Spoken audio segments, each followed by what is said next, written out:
धर्मक्षेत्रे कुरुक्षेत्रे संवेता युयुत्सव मामकाः पांडवाश्चैव किम कुर्वत संजय।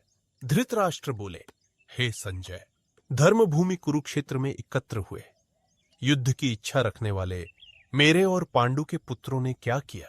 धृतराष्ट्र आंखों से अंधे है, लेकिन आंखों के न होने से वासना नहीं मिट जाती, आंखों के न होने से कामना नहीं मिट जाती। काश सूरदास ने अगर धृतराष्ट्र का थोड़ा ख्याल कर लिया होता तो आंखें फोड़ने की कोई जरूरत ना होती।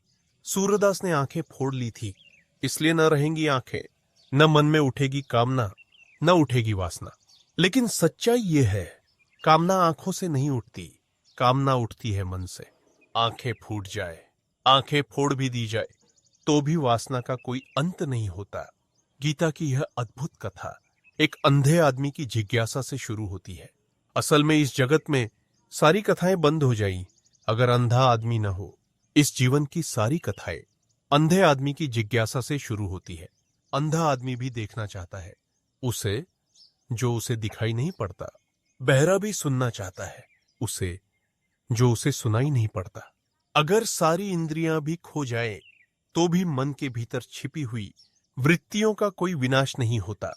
तो पहली बात यह स्मरण रखें, धृतराष्ट्र अंधे हैं, लेकिन युद्ध के मैदान में क्या हो रहा है, मीलों दूर बैठे उनका मन उसे जानने को उत्सुक है, जानने को पीड़ित है, जानने को आतुर है। और दूसरी बात यह भी स्मरण रखें, अंधे धृतराष्ट्र के 100 पुत्र हैं, लेकिन अंधे व्यक्तित्व की संतान आंखों वाली नहीं हो सकती। भले ही ऊपर से आंखें दिखाई पड़ती हों, लेकिन भीतर की अक्ल वह जागे, यह कठिन है।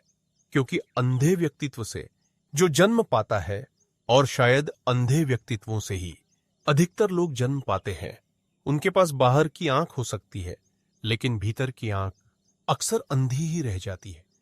यह दूसरी बात भी समझ लेनी जरूरी है। धृतराष्ट्र से जन्मे 100 पुत्र सब तरह से अंधा व्यवहार कर रहे थे। आंखें उनके पास थी, लेकिन भीतर की आंख नहीं थी। अंधे से अंधापन ही पैदा हो सकता है। फिर भी यह पिता यह जानने को उत्सुक है कि हुआ क्या है। तीसरी बात भी ध्यान में रख लेनी जरूरी है। धृतराष्ट्र कहते हैं, धर्म के उस कुरुक्षेत्र में युद्ध के लिए सब इकट्ठे हुए हैं। और स्मरण रखना, जिस दिन धर्म के क्षेत्र में युद्ध के लिए इकट्ठा होना पड़े, उस दिन धर्म क्षेत्र नहीं रह जाता। और जिस दिन धर्म के क्षेत्र में भी लड़ना पड़े, उस दिन धर्म के बचने की संभावना समाप्त हो जाती है।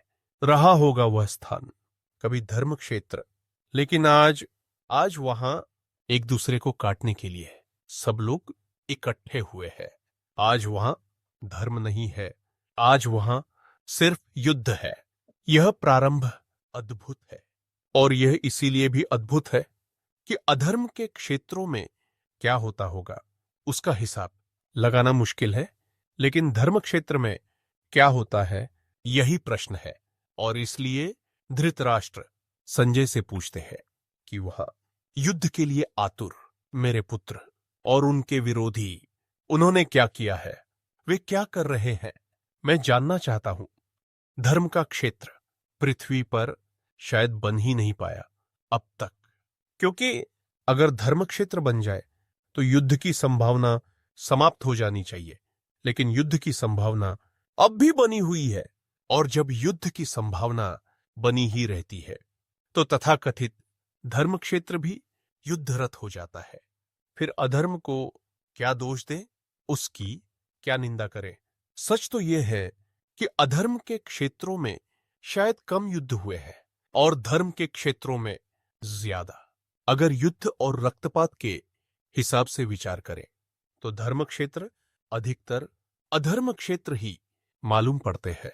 अधर्म क्षेत्रों की तुलना में यह व्यंग्य समझ लेने जैसा है कि धर्म क्षेत्र पर अब तक युद्ध होता रहा है, और यह मत समझ लेना कि यह सब आज ही होने लगा, आज ही मंदिर और मस्जिद युद्ध के अड्डे बन गए हों।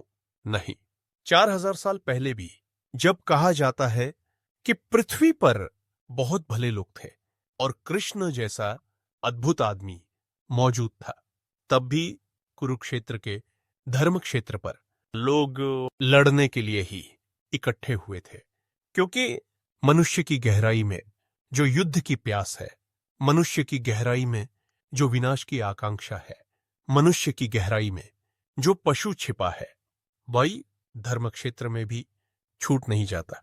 वह वहां भी युद्ध के लिए तैयारियां कर लेता है। स्मरण रखना, यह बहुत काम की बात है।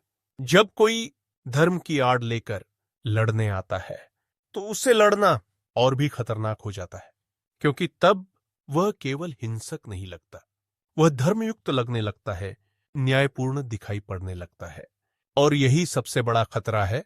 धृतराष्ट्र अंधा है और उसी अंधेपन से उसकी जिज्ञासा जन्म लेती है।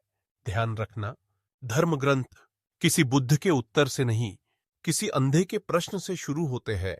जब तक संसार में अंधापन रहेगा, तब तक धर्म ग्रंथ रहेंगे। जिस दिन मनुष्य का अंधापन समाप्त हो जाएगा, उस दिन ग्रंथ अपने आप विसर्जित हो जाएंगे, क्योंकि प्रश्न अंधा ही करता है। अब देखो, धृतराष्ट्र पूछता है और संजय उत्तर देता है। संजय, जो कुरुक्षेत्र में नहीं है, फिर भी कुरुक्षेत्र को देख रहा है, तो प्रश्न स्वाभाविक है, क्या संजय के पास दूरदृष्टि है, क्लेयरवॉयंस, या फिर दूर श्रवण की शक्ति, क्लेयरओंडियंस, या फिर संजय की चेतना की कोई गंगोत्री है, कोई मूल स्रोत जहां से यह देखने की क्षमता फूटती है? और क्या यह शक्ति स्वयंभू हो सकती है? संदेह उठता है, और संदेह उठना चाहिए, क्योंकि संजय बहुत दूर बैठा है और युद्ध का एक एक क्षण धृतराष्ट्र को सुना रहा है। योग कहता है, जो आंखें दिखाई देती हैं, वे ही सब कुछ नहीं है। मनुष्य के पास और भी आंखें हैं, जो समय को भी पार कर सकती है और स्थान को भी। लेकिन ध्यान रखना, योग यह नहीं कहता कि जो दिख रहा है वह सत्य ही होगा। सत्य होना और दिखना दो अलग बातें हैं। तो प्रश्न उठता है, इतनी दूर संजय कैसे देख रहा है? क्या वह सर्वज्ञ है? नहीं, दूरदृष्टि कोई महान शक्ति नहीं है, उसका सर्वज्ञता से कोई संबंध नहीं है। यह तो बहुत छोटी शक्ति है।